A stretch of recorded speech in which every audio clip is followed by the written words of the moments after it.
Bom, pessoal, aqui é o professor Rafael. Nós vamos falar um pouquinho sobre a eletricidade, começar esse assunto. A ideia hoje é falar um pouquinho sobre cargas elétricas, né, entender um pouquinho como é que é essa dinâmica das cargas elétricas, o que elas são e como elas se comportam, entender como um objeto pode ser eletrizado e como, sim, algumas características dos circuitos elétricos. As cargas elétricas, elas estão associadas às partículas que formam os materiais, né? Que formam tudo aquilo que é definido como matéria. Essas partículas têm a ver com os átomos, mas esse conteúdo será abordado somente no ano que vem, né? No nono ano. Aqui é importante nós reconhecermos que existem essas partículas e que algumas delas possuem cargas elétricas. E essas cargas elétricas podem ser opostas. O que isso significa? Que nós vamos ter dois padrões que são opostos de carga, que foram, por convenção, chamados de carga positiva e carga negativa. A eletricidade tem muito a ver com o movimento das partículas negativas. Então, os objetos, normalmente, em condições normais, eles possuem as partículas de carga elétrica positiva e negativa na mesma quantidade, então eles são neutros, mas eventualmente eles podem receber mais partículas negativas ou perder partículas negativas. Quando ele recebe mais partículas negativas, a carga total dele se torna negativa. Quando ele perde parte das suas partículas negativas, sua carga total se torna positiva, né, porque sobra. E aí, como se comportam essas partículas e essas cargas elétricas que elas possuem? Partículas de carga similar, né, semelhante, se repelem, se afastam. Então, duas partículas positivas tendem a se afastar, assim como as partículas negativas tendem a se afastar. Quando as partículas têm cargas opostas, aí ocorre o contrário, elas se atraem. É muito parecido com o comportamento de um ímã, né? Polos opostos de um ímã se atraem, polos semelhantes se repelem. Quando um objeto recebe partículas negativas, ou perde, e ganha, acaba adquirindo uma carga total positiva ou negativa, nós falamos que esse objeto está eletrizado. Então, a eletrização é o movimento dessas partículas elétricas. No caso, partículas negativas. Elas saem de um corpo para outro. Como os corpos, os objetos que existem no ambiente, eles estão sempre em contato, nós devemos também considerar o ar à nossa volta como um corpo. Então, eles estão sempre em contato. Portanto, essas partículas elétricas, elas estão sempre migrando de um corpo para outro, deixando-os, na maioria das vezes, ou em várias das vezes, eletrizados. Nesse caso aqui da imagem, um balão que foi esfregado por uma flanela, as partículas de carga negativa da flanela se transferiram para o balão, deixando o balão com uma carga negativa, então ele está com cargas elétricas negativas sobrando, e como a flanela passou essas cargas elétricas para o balão, ela ficou com a carga elétrica total positiva. Ela tem mais partículas positivas do que negativas. Aí os objetos podem ser eletrizados de maneiras diferentes. Nós chamaremos isso de tipo de eletrização. Existe a eletrização por atrito, né, que foi o caso similar àquele do balão, que você esfrega dois objetos, né, um no outro, e esse contato físico entre eles, esse movimento de atrito entre eles, vai promover a passagem de partículas negativas de um corpo para o outro, deixando os dois corpos com cargas opostas. Existe a eletrização por contato, né, que um corpo que esteja previamente eletrizado, ao tocar, ao encostar num corpo neutro, transfere parte das suas cargas elétricas negativas que estão sobrando para esse corpo neutro. Então, eles dividem a carga e acabam os dois ficando eletrizados negativamente. E também existe a eletrização por indução. Nesse caso, um objeto carregado, né, com uma carga específica, que no caso é um objeto positivo, ele vai induzir, né, ele vai forçar uma eletrização em outro objeto sem encostar nele, só pelo fato de aproximar.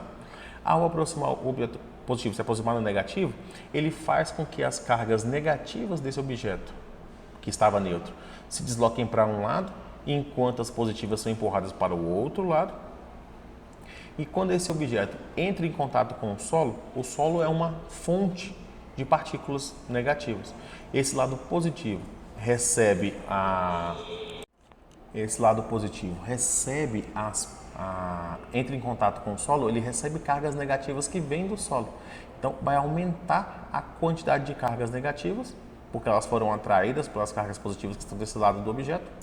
Quando esse cabo, né, esse fio que estava ligando o objeto ao solo é retirado e o objeto indutor é afastado, a carga total desse objeto acaba se tornando negativa, porque ele recebeu mais partículas negativas que vieram do solo, por aquela indução momentânea do objeto positivo. Se esse objeto for afastado e o contato do objeto carregado, né, o novo carregado, com o solo for desfeito, essas partículas que vieram do solo vão se manter aqui, não tem para onde elas irem, então elas se acumulam, deixando ele com a carga total negativa, oposta à do positivo. Então, existem essas três maneiras. Um objeto pode ser eletrizado pelo contato direto com o outro, pelo atrito, pelo contato apenas, ou simplesmente por se aproximar de um objeto carregado. Para finalizar, né, falaremos de algumas coisas importantes a respeito dos circuitos elétricos. A gente tem que entender circuito elétrico como um caminho pelo qual fluem os elétrons, né, as partículas negativas. Por isso que o nome é eletricidade. Tem a ver com essas partículas, né, o movimento dessas partículas, né, os elétrons. E para que eles se movam, é necessário que exista uma fonte, né, de elétrons e materiais que sejam bons condutores de eletricidade, materiais por onde esses elétrons possam fluir. Então, todo o circuito elétrico ele vai precisar disso. Ele vai precisar de uma fonte de elétrons, vai precisar de materiais condutores para fazer a ligação entre os polos da fonte.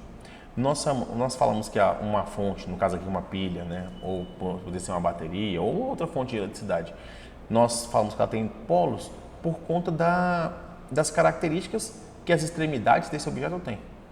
Uma pilha, nesse caso aqui, essa pilha tem um lado, é o polo negativo, é um lado que tem elétrons sobrando, elétrons que podem ser doados, podem ser transferidos para algum outro objeto, mas na outra extremidade dela, ela tem um material que recebe, que atrai elétrons, que tem elétrons faltando, vamos dizer assim. Então, a conexão por meio de fios, por um material condutor que liga um polo da pilha ao outro, cria as condições para que os elétrons que estão sobrando de um lado cheguem até o outro lado. Por dentro, é claro, a pilha é isolada. Então, o material que está aqui nessa extremidade não entra em contato com o material da outra extremidade. E aí os elétrons não podem fluir. A ideia do circuito é montar esse caminho para que os elétrons fluam e a energia do movimento desses elétrons vai ligar uma máquina, no caso aqui uma lâmpada. Para que isso ocorra, é necessário que exista um caminho completo, um caminho fechado entre os dois polos da pilha. Enquanto esse caminho estiver fechado, estiver completo, a lâmpada vai se manter acesa porque vai haver um fluxo de elétrons de um lado para o outro. Então é interessante colocarmos nos circuitos elétricos um interruptor, um ponto onde você pode desconectar os fios, um ponto onde você pode abrir esse circuito para impedir o fluxo de elétrons e, por consequência, desligar a máquina, que no caso é a lâmpada. Então, todo o circuito possui esses interruptores. Aquele botão de ligar e desligar que existem nos nossos eletrodomésticos, nada mais são do que interruptores, para impedir o fluxo de elétrons naquela máquina, impedir que ela funcione, ou que ela funcione somente quando é do nosso interesse. Um circuito elétrico, seja ele qual for, ele vai ter sempre três características a serem observadas. A corrente elétrica, a diferença de potencial elétrico ou tensão, ou até voltagem, né, um outro nome que se usa para essa característica, e a resistência elétrica. Cada uma tem seu respectivo conceito. A corrente elétrica é o movimento dos elétrons dentro do circuito. Então, quando você faz a conexão dos circuitos, você vai ter um polo da pilha, aqui no caso, fornecendo elétrons, e eles vão se deslocar por esse fio em direção ao outro lado da pilha, né, em direção ao material que está o atraindo, que precisa de elétrons. Então, esse movimento contínuo e ordenado das partículas de eletricidade, né, dos elétrons, nós chamamos de corrente elétrica. Quanto mais intenso for esse movimento, quanto mais partículas se moverem, maior a corrente elétrica. E ela é medida a unidade de medida que nós usamos para poder aferir esse movimento dos elétrons se chama ampere, né, com a letrinha A, letra A maiúscula. A diferença de potencial é a capacidade de ceder ou receber elétrons dos materiais lá na fonte. Então, para que ocorra uma corrente elétrica, é preciso que exista uma diferença de potencial elétrico entre os polos da pilha. Então, um lado tem que ter uma maior facilidade de doar elétrons e o outro polo uma maior facilidade de receber elétrons. Quanto maior for essa diferença de potencial, ou seja, quanto maior for a diferença entre a capacidade de doar e de receber elétrons entre os polos, maior será a tensão, né? Ou a diferença do potencial, ou a voltagem do circuito. E aí, como o próprio nome sugere, nós estamos falando de voltagem, a unidade de medida é o volt. E o último, a resistência elétrica, que é o grau de dificuldade que o material, aqui no caso os fios, oferecem à passagem dos elétrons. Os fios normalmente são feitos de metal, né, de cobre, por exemplo, e são cobertos por borracha. Por que isso acontece? Porque a borracha é um material que tem uma resistência maior. Ela oferece mais dificuldade para a passagem dos elétrons do que o cobre. Então, quando você faz essa conexão, os elétrons vão preferir passar pelo cobre, porque é mais fácil passar por ele do que pela borracha. Então a borracha isola, a gente chama de isolante, né? É um mau condutor, porque ela vai ter uma resistência muito grande, vai impedir, vai atrapalhar a passagem dos elétrons. Eles vão preferir fluir pelo metal. E aí cada material tem sua resistência, né? O grau de dificuldade que ele oferece para o movimento dos elétrons. Essa resistência é medida em ohms. Tem o símbolo tem a letra grega ômega. E aí, toda vez que nós vamos montar um circuito elétrico, para garantir que aquela máquina funcione, é necessário que você conheça a corrente elétrica, a diferença de potencial elétrico, né, ou tensão, e a resistência. Cada máquina funciona com essas três características bem definidas.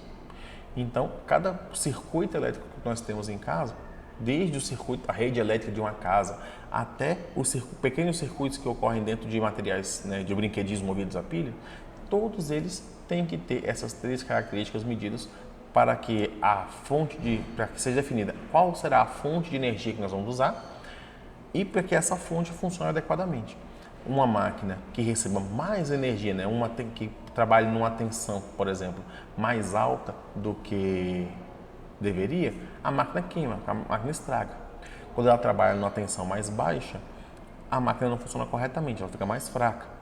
Um material que ofereça muita resistência, um fio de um material que ofereça muita resistência à passagem dos elétrons, ele vai esquentar caso uma máquina precise de muitos elétrons. Ela vai forçar uma passagem maior de elétrons, vai fazer com que ele esquente. Então, tudo isso tem que ser devidamente planejado, devidamente medido, para que o circuito funcione da melhor forma possível. E é isso, pessoal. Esse era o conteúdo que nós temos programados para a semana.